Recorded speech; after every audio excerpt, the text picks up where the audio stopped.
A ver, mis chairines, junten tierra y pónganle agua porque tienen que tragar lodo para llenarse la boca. Las declaraciones del Mayo Zambada, a través de una carta que su abogado hizo llegar, nos dan la razón y confirman que el único narcogobierno que ha tenido México ha sido el de Andrés Manuel López Obrador. Y no solo eso, sino que también deja al descubierto la protección de la que gozan los delincuentes que supuestamente estaban siendo perseguidos por este régimen. En la carta, que golpea muy fuerte al actual sistema político de México, se deja ver que el gobernador de Sinaloa, Rubén Rocha Moya, que por cierto nació en Badiraguato, está directamente involucrado en el cártel, que la Policía Judicial de Sinaloa protegía con sus más altos líderes a los criminales y que Héctor Cuen, que fuera diputado federal, rector de la Universidad Autónoma de Sinaloa y presidente municipal de Culiacán, y cuyo cuerpo apareciera ultimado recientemente, era amigo del capo detenido.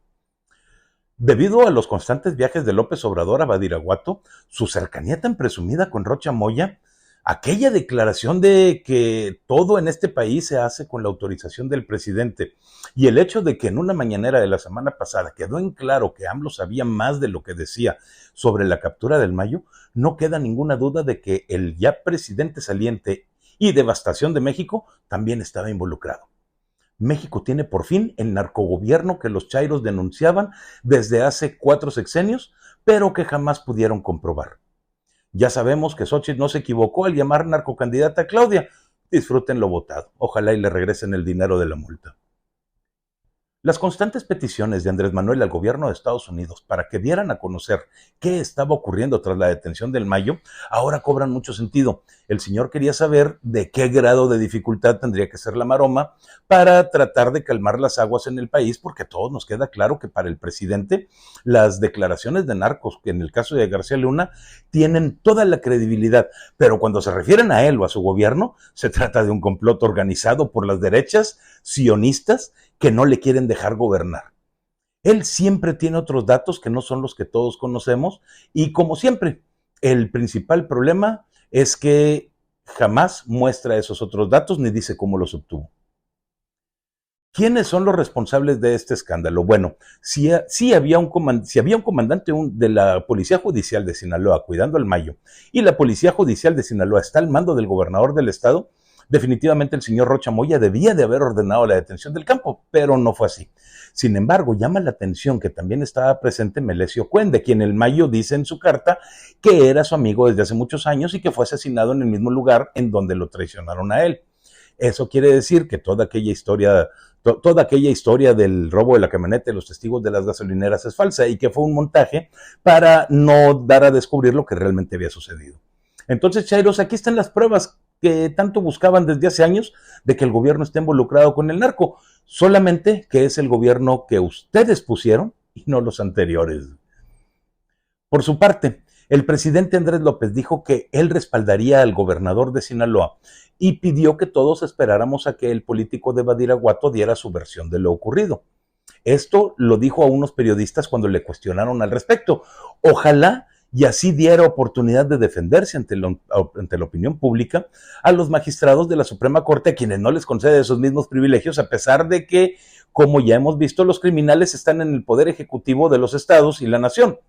Por eso, creo que es necesario que los ciudadanos nos unamos al paro de labores que organice el Poder Judicial, porque tenemos que enterarnos todos del mugrero que están haciendo y hacerlos responsables del fiasco que fueron los llamados foros de diálogo, en donde no se les permitió a los integrantes del Poder Judicial participar. Por eso les digo, desde el jueves, estos señores tienen todo mi apoyo. Pero no todo es miel sobre hojuelas en la oposición. Las recientes críticas de Xóchitl Gálvez hacia el Tribunal Electoral llegan tarde, muy tarde. Xóchitl criticó que solo fuera recibida por 2 de los 6 magistrados electorales, los mismos 2 que resolvieron a favor de revisar todas las irregularidades de las casillas de la elección presidencial que se habían denunciado, pero que fueron mayoriteados por los otros 4 que están sometidos a los deseos y caprichos del señor del Palacio. 4-2. Y pues bueno, sigue faltando un magistrado que en el Senado mexicano nunca les dio gana en nombrar, ni a los de Morena por instrucciones del presidente, ni a los de la oposición porque no tienen los votos necesarios. Mientras tanto, solamente los mexicanos sufrimos. Lo más triste de la situación que se vive en el Tribunal Electoral es que muchísimos ciudadanos estuvimos insistiendo, exigiendo, gritando y suplicando que se nombraran a todos los magistrados que de acuerdo a la ley tenían que ser nombrados, pero nadie escuchó o no quisieron hacerlo. Los partidos que antes fueron oposición hoy no están metiendo ni las manos para defender a México. Se defienden a ellos mismos como individuos, como partido, pero al país nada. Acción Nacional anunció a principios de agosto que emprendería una cruzada nacional contra la sobrerepresentación que Morena pretende en el Congreso. Sin embargo, pues no se ha visto un solo comunicado ni un solo apoyo a los ciudadanos que sí se están manifestando desde entonces. El Partido de la Revolución Democrática, o lo que queda de él, no se aparece por ningún lado, y el Revolucionario Institucional al parecer está muy a gusto con sus 2 gubernaturas y los pocos plurinominales que le tocaron en el Congreso, porque además de la excelente campaña que han hecho para reelegir a Lito, no se ha sabido nada de ellos, ni siquiera en los lugares donde la ciudadanía votó por sus candidatos y ganaron, lo que vuelve a despertar sospechas de los acuerdos entre el PRI y Morena que llevarían a la teoría conspiranoica del primor. Así las cosas. Mientras tanto, el fracaso del gobierno de López Obrador es inmenso y a la mayoría de los mexicanos parece no importarles. Están felices de que les regalen un dinerito bimestralmente que sale de los impuestos de todos, en lugar de asegurar las obras y el porvenir del país que tan sumido en la miseria está ahorita y estará peor en el futuro. Las peroratas que salen del Poder Ejecutivo confunden a los ciudadanos que ante la indecisión y la duda prefieren hacer que nada pasa. Pero tenemos que tener bien en claro que la función del Poder Legislativo es crear leyes con apego a la Constitución. La función del Ejecutivo es administrar el país con apego a esas leyes. Y la función del Poder Judicial es revisar que los otros 2 poderes actúen con apego a la Constitución y las leyes. Por lo tanto, el Poder Judicial no controla a los otros 2 poderes, ni los otros 2 poderes debieran controlar al Poder Judicial. Y en las obras de infraestructura, en estas el fracaso es inmenso. Nada le ha salido bien al actual gobierno. El aeropuerto Felipe Ángeles debería de haber logrado lo que el Benito Juárez de la Ciudad de México estuviera menos saturado y no se logró. El objetivo del Tren Maya era atraer el turismo y crear divisas y tampoco se logró. El objetivo de la refinería era que bajara el precio de la gasolina y que dependiéramos menos del extranjero para conseguirla y tampoco se logró. Incluso la refinería de Dos Bocas tiene la misma capacidad de refinación que la de Deer Park en Estados Unidos, solamente que nos costó el equivalente a 22 Deer Park juntos. Una malísima inversión. Como a todo aquello en donde Andrés está involucrado. Los mexicanos no hemos ganado nada en este sexenio, pero hemos perdido libertades, derechos, beneficios, bienestar, economía y el futuro del país.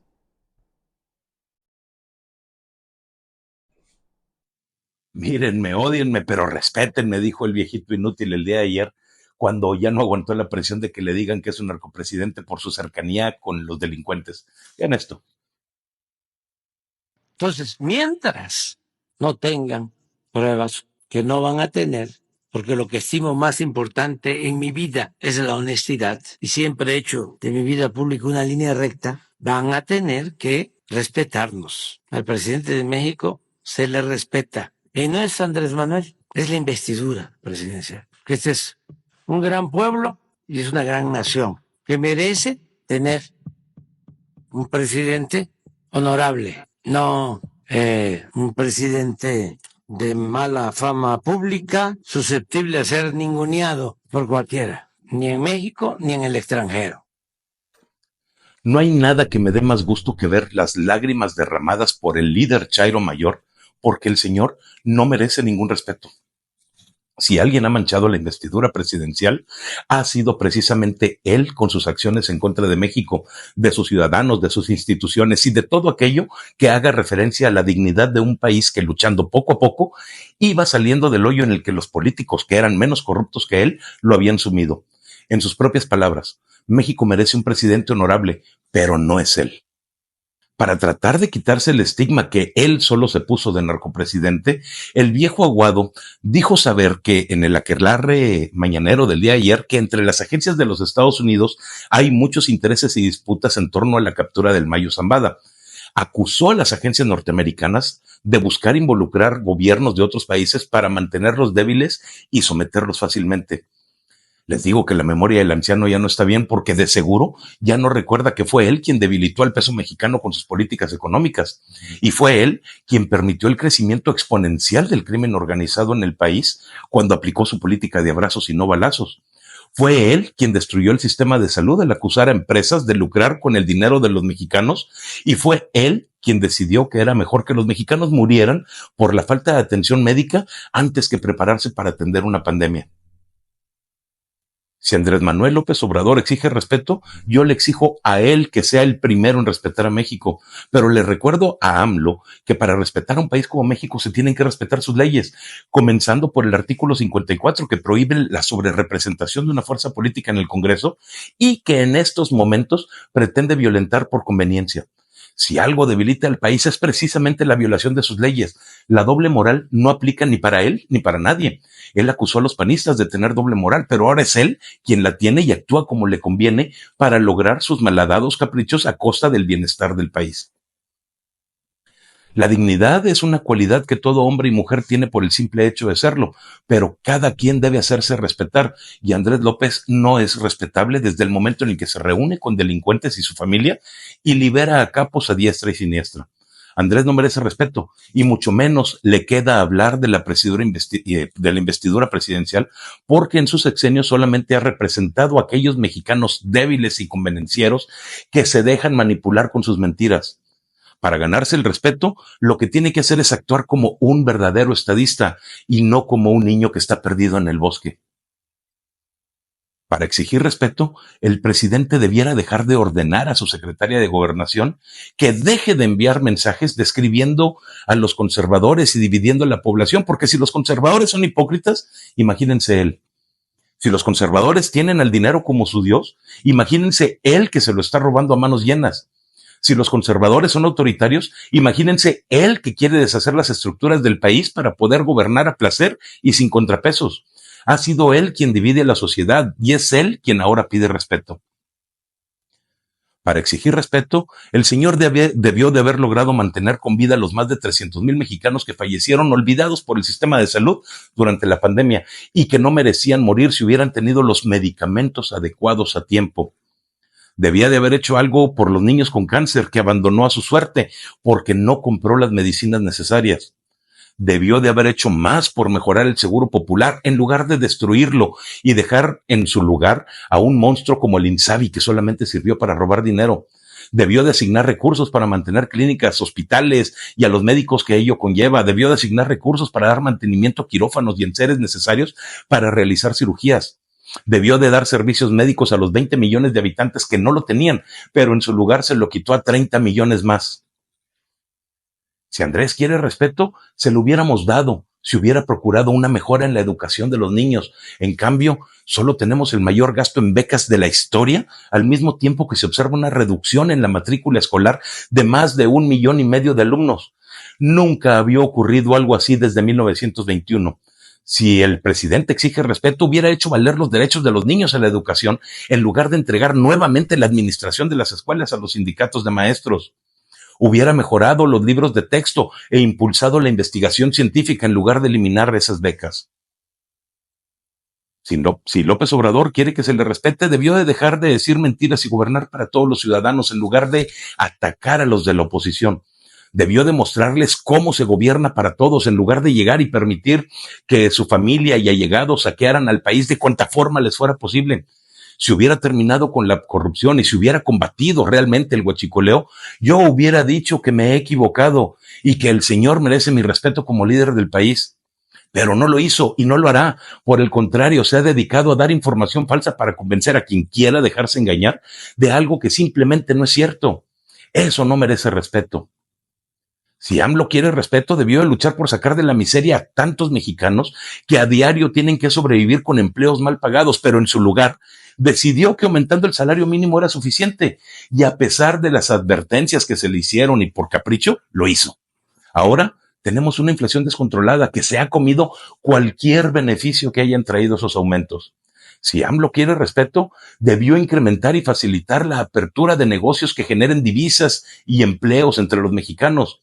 En su lugar decidió que era mejor comprar cosas al extranjero para dar divisas a otros países y generar empleos en otros lados. La mejor prueba es la cantidad de mexicanos que han tenido que huir de México literalmente para vivir en Estados Unidos y las remesas. El caso de las remesas es especial porque cada dólar que llega del extranjero enviado a una familia para su manutención es prueba fehaciente del fracaso del gobierno. Si AMLO quiere respeto, debió de haber hecho más por los deportistas que se vieron abandonados por Ana Gabriela Guevara durante todo el sexenio. No estuvo nada bien que exigieran a Ósmar Olvera que retirara la denuncia contra la CONADE si quería el registro para los Juegos Olímpicos, ni tampoco que le quitaran su beca. Si AMLO quería respeto, debió haber hecho más por coordinar el país para lograr mejores resultados. Y solamente pudimos conseguir 4 medallas en estas Olimpiadas. Si Andrés quería respeto, debió administrar bien el dinero y no invertir en un Tren Maya que no atrae turismo, ni genera divisas, ni beneficia a las poblaciones por donde pasa. Debió de no gastar en una refinería que costó 4 veces más de lo programado y que no es capaz todavía de refinar un solo litro de petróleo aún, aunque les hayan dicho que sí lo hace. Es una mentira. Tampoco debió invertir en un aeropuerto que se sabía desde el principio que no solucionaría los problemas del anterior, pero la necedad y la terquedad pudo más que la obligación, y a eso no se le respeta.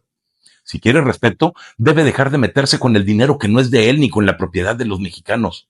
Debe hacernos grandes, combatir al crimen, educar a la población, mejorar la alimentación, mejorar la salud, lograr el desarrollo económico y favorecer la creación de nuevas tecnologías y centros de empleo, empresas medianas y grandes.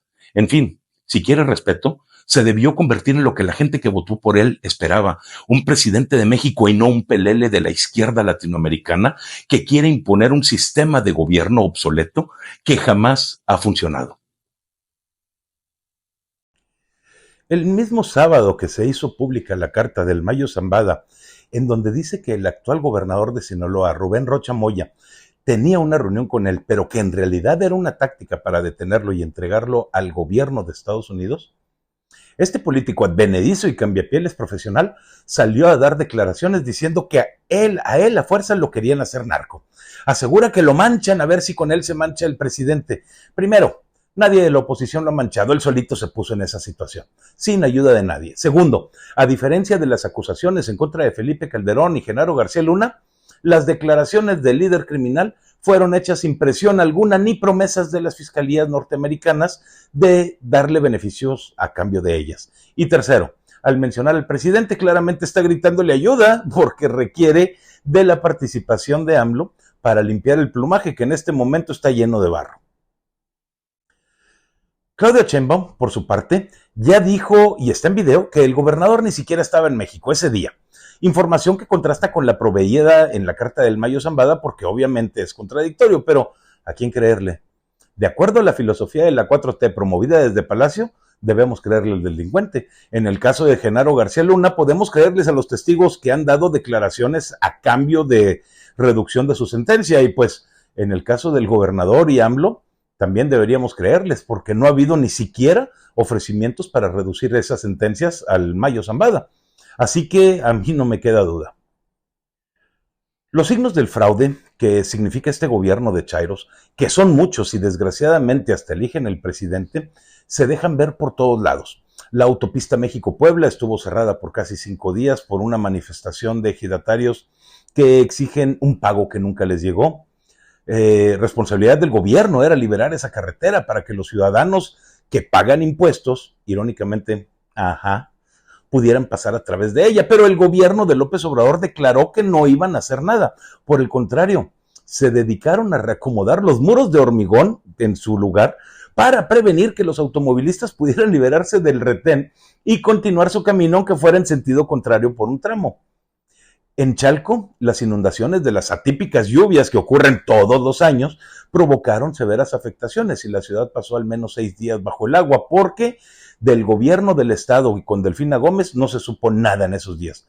No fue sino hasta el día 5 en que unas brigadas médicas se pasearon por las calles para atender a la población afectada, pero sin medicamento y sin médicos disponibles en el Seguro Social, pues era muy difícil que la atención brindada pudiera ser de calidad o servir de algo. El domingo pasado, Delfina Gómez dio instrucciones de que se triplicara el despliegue de brigadistas porque antes de eso todo lo hecho fue insuficiente. También el fin de semana se reportó otro accidente en la línea 12 del metro. La misma línea que hace 3 años se cayó matando a 26 personas y que desde el 2018 se sabe que requiere mantenimiento, pero adivinen qué, nadie se lo ha dado adecuadamente. En esta ocasión no hubo heridos porque los vagones que chocaron iban vacíos. Sin embargo, en el pasado, no nada más esta línea, sino que todas y en todas las estaciones, ha habido problemas que interrumpen el servicio, mientras que ponen en riesgo la seguridad de los usuarios. ¿Se acuerdan cuando pusieron a 6,000 elementos de la Guardia Nacional a cuidar las instalaciones porque acusaban de sabotaje a la oposición? Pues bien, ni siquiera en esa época se detuvieron los accidentes e incidentes, porque el problema no es la oposición, sino el gobierno de Morena que no hace su trabajo. Durante la pandemia se rompieron muchos récords en ineficiencia en México. Uno de ellos, el que más me preocupa de manera personal, es el número de defunciones registradas. Nunca en la historia de México se habían muerto 1 millón de personas en un año, y en este sexenio ocurrió 2 veces en los años 2020 y 2021, 2 años consecutivos. Y me dirán los chairos y oficialistas que es que fue el COVID, pero no, las acciones pertinentes no se tomaron por el gobierno y por ningún gobierno de Morena en todo el país. Recuerden eso de el COVID es como una gripa, o no hay que detener las actividades, no podemos cancelar conciertos, la fuerza del presidente es moral y no de contagio. Frases acuñadas para actualizar a los ciegos seguidores del anciano que habita en Palacio y que hicieron que el sistema de salud a cargo de Hugo López-Gatell no se preparara adecuadamente para brindar la atención médica necesaria a los ciudadanos que hicieron caso del abyecto líder espiritual que tienen. Tampoco se prepararon adecuadamente para proveer la energía eléctrica necesaria que se demanda por la población, especialmente en los meses de verano, cuando todos encendemos los climas. A pesar de que el gobierno ha gastado mucho dinero en este aspecto, en realidad la inversión ha caído 75%. Estuvo mal hecha, porque no se incrementó en un solo kilowatt la capacidad del sistema eléctrico mexicano, y las consecuencias fueron más apagones con López Obrador que con Enrique Peña Nieto. Gobernar con ideología sin hacer caso de los datos puede ser muy peligroso. No quisiera saber cuántas personas fallecieron a causa de los apagones en clínicas y hospitales. En educación, las cosas no son diferentes. La presente administración destruyó instituciones clave para el desarrollo del sistema educativo mexicano, redujo el presupuesto del sector, quitó escuelas de tiempo completo y regresó el control de la vida profesional a los líderes sindicales. Todo esto terminó impactando en las coberturas de las escuelas a nivel nacional, logrando que por primera vez desde 1921 hubiera un decrecimiento en la matrícula escolar. Es decir, que hubiera menos niños registrados en el sistema, 1,5 millones menos de estudiantes. Además, los que quedan están sumamente rezagados en el aprendizaje y la lectura, habilidades clave para lograr el desarrollo de la sociedad como se pretende. Porque eso se pretende, ¿verdad? ¿O es que el gobierno quiere dejarnos a todos igual que como estábamos o peor? De la misma forma que todo lo anterior ha sido un fracaso, lo han sido las ideas expuestas desde el principio por el actual gobierno. El ejército no regresó a los cuarteles, después de todo. Se tiraron más de 10 millones de árboles para construir el Tren Maya, a pesar de las promesas. El huachicoleo no se erradicó, sino que aumentó. La deuda mexicana es mucho mayor a como se la encontraron al llegar en 2019 los morenos. El sistema de salud no es como Dinamarca, y me atrevería a decir que casi no hay sistema de salud ahora.